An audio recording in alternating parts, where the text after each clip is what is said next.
Alright, so today I wanted to clarify something that I was talking about in some of the previous videos, because in one of the recent videos, it was, well, a video I did about a year ago, I did a video on how I can't be your answer key. And the idea behind that was that if you had worked on a board prior and sent it here, unfortunately, if I simply don't have the time or the resources to be able to go through and fix your board. As much as I would like to be able to do that, I don't have that resource. And that was the nice, polite, and kind way of saying it. And as is usual with the content that I do, when I attempt to say something in a nice, kind, and polite fashion, it is completely ignored. Yet, however, then when I start being what other people would imagine as a douchebag, that's when people start to actually get the point, albeit getting mad.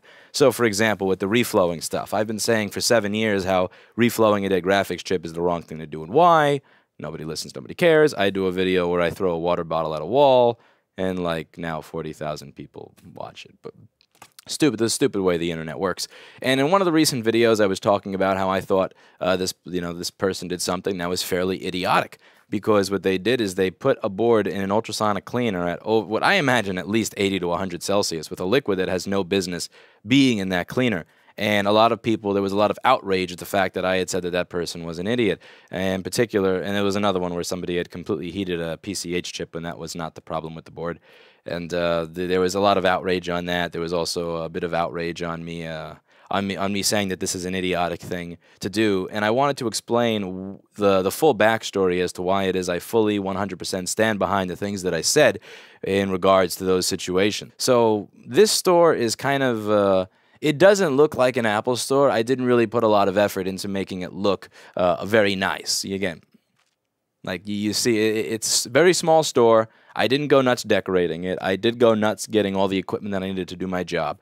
But there are a lot of people that do put $100,000 or $200,000 or $500,000 into having a really nice looking facility. And the reason they put all that money in $100,000 or $300,000 just into making the store look nice is because they want credibility from their customers. They want to appear credible. They want to appear like they know what they're doing. They want customers to trust them with their very expensive stuff. And they feel that if they make their store look as nice as possible, and they do all of this stuff to make it look prim and proper with again, I didn't even have a sign for the first 3 years that I was open. There was no sign. There was a door with nothing on it. You just had to kind of guess that this was a Mac laptop repair place. But there are these people that go above and beyond to make the place look immaculate perfect, and when you ask them why it is, it's because they want their customers to trust them. So you have these places that will put $100,000 or $200,000 or $300,000 into making the place look nice, which is no benefit to the actual, workflow of the place, no benefit really to the customer, but it will make the customer trust them. And then in turn, when they take that device, that $3,000 or $2,000 device from the customer that trusts them into that $300,000 store, they then use a $25 heat gun to burn a chip that is not the problem. Or I have people that say, oh yeah, I watch all your videos, I love your videos, I've learned so much, and then they put the motherboard into industrial glass cleaner at 90 Celsius in an ultrasonic cleaner for half an hour, and then when it takes me more than 3 days to repair it, I'll get these phone calls saying, you've had this thing for a month, when I've had it for 9 days, and it's well, why haven't you fixed it yet? And the reason that I use the word idiot when it comes to things like this is because I really want to shame the practice of taking advantage of a customer's trust. A lot of you think I'm talking about end consumers and that I'm belittling people that don't have experience in electronics, and that I'm purposely belittling people who are ignorant. And that's the thing I really want to get across here. There's a big difference between ignorance and idiocy. Ignorance is, I don't know this specific thing in technology, or I don't know how this specific thing works when it comes to nutrition, or whatever it is. Ignorance is lack of knowledge. Idiocy is knowing that you lack knowledge, pretending you have that knowledge, and then screwing things up, and then knowing deep down inside, knowing that you have no intention whatsoever of making it right or taking accountability or responsibility for what you destroy. So a great example of this, I'm going to put up on the screen here. This is something that I got from one of those stores that puts a good, this is one of those stores that puts a good $200,000 to $300,000 into making it look really nice. And I'm not going to give the name here because I know I'm going to get enough flack for being a quote-unquote douchebag. But this is one of those stores that puts about $200,000 to $300,000 into into this stuff. And let me just show you what happened here. So this is a MacBook motherboard that was 100% completely repairable, and it actually they ultrasonically cleaned it, and it actually worked. Believe it or not, the ultrasonic cleaner that they used fixed it. The problem is that they used these really long screws to put the heatsink back on, which then destroyed the board entirely. And they said, oh no, that wasn't us. We didn't do that. That couldn't. And it's like, yeah, you did. See, like, and I took pictures and everything under the microscope so that they could see that. And they said, you know, again, okay, we'll just tell them it's not fixable. I'm like, well, this is the newest MacBook Air, and this was like a you know, one of those ones with like the 8 or 16 gigs of RAM. It had a really high-end Core i7 processor. It wasn't the i5, it was the i7. And I'm just thinking to myself, like, you spend all this money to make this beautiful store so that customers would trust that you have knowledge. But if you had spent even 10% of that money on taking a week off from work so that you could educate yourself on how these machines are put together, so that you could educate yourself on how to use an ultrasonic cleaner, so that you could educate yourself on the function of the chip that you're taking the $25 heat gun to, maybe that customer would have a working machine. Ignorance is not idiocy. The lack of knowledge is nothing to be ashamed of. Something to be ashamed of is when you know you lack knowledge, you pretend you have the knowledge, and then you take no accountability or responsibility for the result of your lie. I'm not even going to say that if somebody asks you, do you know how to do this, and you say yes when you don't, I'm not even going to say that that makes you an idiot. That's not the right thing to do, but it doesn't make you an idiot. What makes somebody an idiot is when they know that they don't have the knowledge required to complete a job properly in the realm of technology. They take on that job anyway under the false pretense that they are qualified to do that job. And then when they screw something up, instead of saying, oh, well, that's going to be an expensive learning experience, and dealing with it the way you're supposed to deal with it by making it right by your client or your customer, that they just wash their hands with it and go, oh, well, that makes somebody an idiot. And I completely stand by the remarks that I've made when it comes to this. And the reason I stand by those remarks is because in our industry, we are not taken seriously by the end consumer. We are not taken seriously by legislative bodies. And if you watch the video I did on the right to repair bill, if you watch the videos that I did on visiting the Senate, and you just heard what some of the lobbyists were saying about us, the reason they're able to get away with this is because we don't have consumer confidence or trust. And very often the reason that we don't have that consumer confidence or trust is because so many people in this field are looking to gain consumer confidence and trust not through being good at their job, but they look to gain consumer confidence and trust through superficial bullshit, right? And I'm not going to say that in every single scenario that I've always been perfect. I've screwed things up, and sometimes I've screwed things up in manners where it could have been handled much better. And I'm not going to say that I've never destroyed something. Everybody who does this for a living in any way, shape, or form has in some way, at some time, fucked something up that they shouldn't have.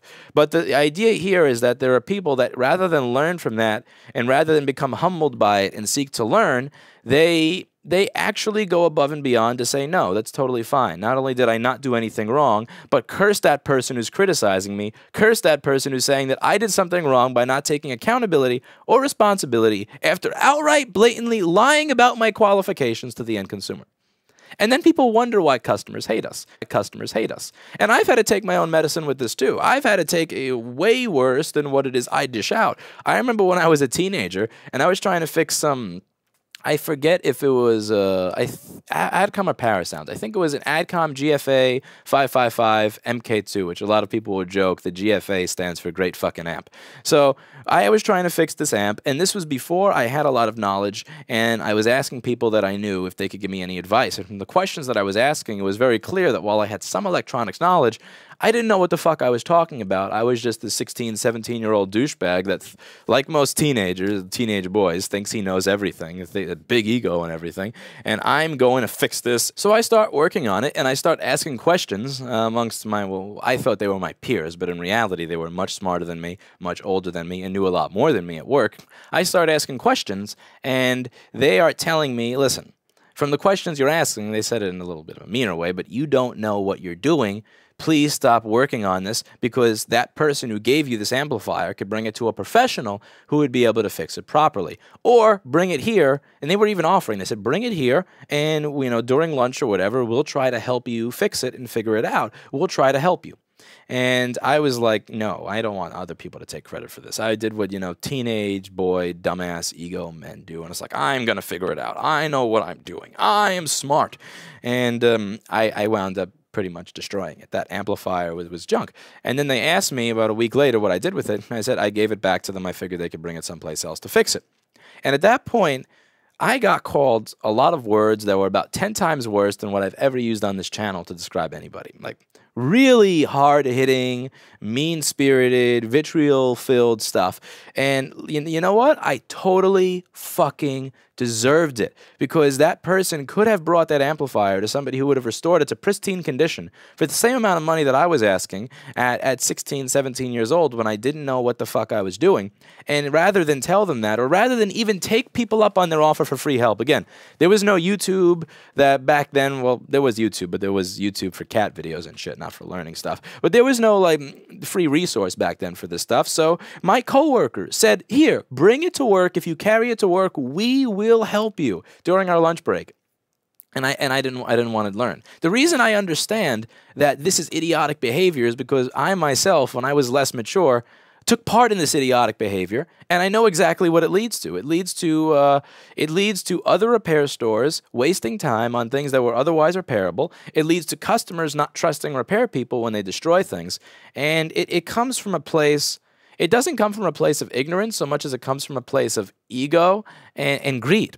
Because my coworkers told me, they said, listen, we will help you. Even if you don't want to bring it here for us to help you, I would highly suggest that you look at something like an NAD 3020, a Marantz 1060.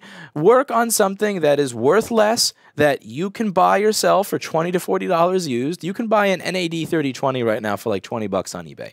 Sometimes working. And they said that this is a very much simpler design. So once you learn on the simpler design, and this is not a customer device, you could take your time to learn on it, then you can move up to the more difficult designs like a Rotel 1090 or an Adcom GFA 555 or, one of those really confusing IR acoustics amplifiers. My coworkers at the time were practically begging me to work on something that was more in my wheelhouse, more something that I not only had a chance of fixing because it had a simpler design that I could grasp before I understood the more advanced concepts, but also something that I could afford to buy on my own. So these expensive devices are devices that at the time I didn't have the means to get, but I could easily get, again, like some $20 amplifier on eBay or Craigslist that was older to learn on. And I didn't take their advice. I didn't take their advice because I'm like, no, I'm going to figure out what I'm doing. No, I'm smart. No, I'm good at this. Watch what I do. And the reason that I use the word idiot to describe the people who do this, who not only don't know what they're talking about, but lie and misrepresent to themselves to their customer while simultaneously destroying something, is because that line of thinking is not a logical line of thinking. It's a line of thinking that is very much related to your ego and also in my case, my ego to feel like I know what I'm doing, and my greed to make money and not share it with other people. And that's something that I would define as idiotic. Again, like if you're going to put $100,000 or $200,000 or $300,000 into building a store and a business, I would highly suggest that you take 5 minutes out of your day to learn how to use an ultrasonic cleaner. I'd suggest that you take 10 minutes out of your day to learn what a PCH does. If you don't want to learn these things, that's fine. Don't screw with it. Even if you don't know what it is and you want to screw with it, tell your customer, I don't know how to work on this stuff. I know all this other stuff, but this particular thing I'm not really sure about. So if you want to leave it here, you're welcome to leave it here, but I can't guarantee that I'm not going to destroy it. And if I destroy it, I'm not going to take accountability or responsibility for it. Because I do that shit all the time. There are people that walk in saying, I love your videos, man. I want to know if you can repair this medical equipment for me. And I'll tell them, I will work on it, but here's the stipulations. A, I have no idea what the fuck I'm doing. I've never worked on this before. I'm going to charge you whether or not I can fix it. I may give this back to you destroyed, and if I give it back to you destroyed, I'm not going to replace anything. If you're okay with those terms, I will then work on it. But I would highly suggest you go elsewhere. And you know what everybody does? They go elsewhere because I was honest. I laid everything out on the table for them. And I would ask that same courtesy of other people in our industry. You know, when I do these videos on the right to repair bill, and when I talk about things like visiting the Senate and Apple's lobbyists telling the assembly people and the senator, and again, people are going to say I'm repeating myself here, but it's important to bring this up. When they say things like, I am using Apple schematics to fix a MacBook motherboard, which then turns it into a PC, and then I'm giving it back to the customer as a PC, but misrepresenting it as a Mac, and the person actually believes that. I want you to think about why it is they believe that. They actually buy this bullshit because there is such a rampant distrust for people in the consumer electronics repair industry that it's really that easy to slander us. It takes no effort to slander us at all, and the reason is because nobody's out there shaming these bullshit tactics of, again, creating a nice-looking place to create customer confidence so that you could take their $3,000 device that you know nothing about, burn it, destroy it, give it back to them with no accountability, no responsibility, and just say, here, good luck finding some place to fix what we fucked up. That I will say is dumb. I will say that is idiotic. I will say that's dumb. I will say that more and more as I release more and more content that shows that there is free content on the internet telling you how to fix this stuff. Like, I've done many videos on how to use an ultrasonic cleaner. I've done many videos on what a lot of these chips do. I've done many videos on BGA rework, when to do BGA rework, when to look for something else other than BGA rework, and it's all free. So I mean, like, and I'm not the only source of this information. There are other people out there that are starting to share this information and try to dispel some of these myths. So again, if somebody with a $100 or $200 or $300,000 store who created that store to look credible for their customer takes in a $3,000 device, destroys it because they refuse to do one iota of research on how to actually repair it properly, gives it back to them saying, here, fuck it, figure it out on your own because I destroyed it, I will call them an idiot. I will say that that is a practice that is completely worth shaming, and I think that everybody should shame that stuff. The same way that when I destroyed that amplifier that belonged to somebody else, gave it back to them and said, maybe you should take it to Armin's Repair or something, I deserved everything I got from my coworkers. I deserved them calling me an idiot. I deserved them saying all the hateful shit that they were saying. I deserved getting pranked for the week and a half that I was working there because I did something that was not, it wasn't logical, and it wasn't good. I was doing no good by anybody. I was thinking with my ego, and I was thinking with my greed. And I was shamed out of doing that at 17 years old. And it's a good thing I was shamed out of doing that at 17 years old because it allowed me to develop in my professional career and my professional life. It allowed me to create a set of ethics for myself that have allowed me to build the reputation that I have to date. If I didn't have those old guys and girls, there was one woman as well, kicking the shit out of me when I was 17 for being a complete fucking idiot, then rather than maybe I wouldn't have 4.5 to 5 stars on Yelp and Google. Maybe I wouldn't have a great client base of people who trust me to do things properly. Maybe I wouldn't have a YouTube channel where I'm showing you how to fix stuff because maybe I would have had such a large ego that I would have thought that there's nothing, that I don't have anything to learn, that I know everything, that it's okay to screw things up for other people because there's no consequences. It's important to realize that there are consequences when you destroy stuff that belongs to other people. I have nothing but appreciation for people that like honestly put an effort to learn and try to figure something out on their own that may have fucked some small thing up. I have nothing but appreciation for the people that do that are like, I'm glad that this guy did a video on this, maybe I'll send it to him. As much as I'm not really a fan of fixing shit that's been worked on before, and I talked about that in a previous video, whatever. But that's different from a store who is licensed, bonded, insured, again, puts all this effort into promoting their image so that people trust them, misusing that trust to mislead a customer into, giving them devices that they can then experiment on.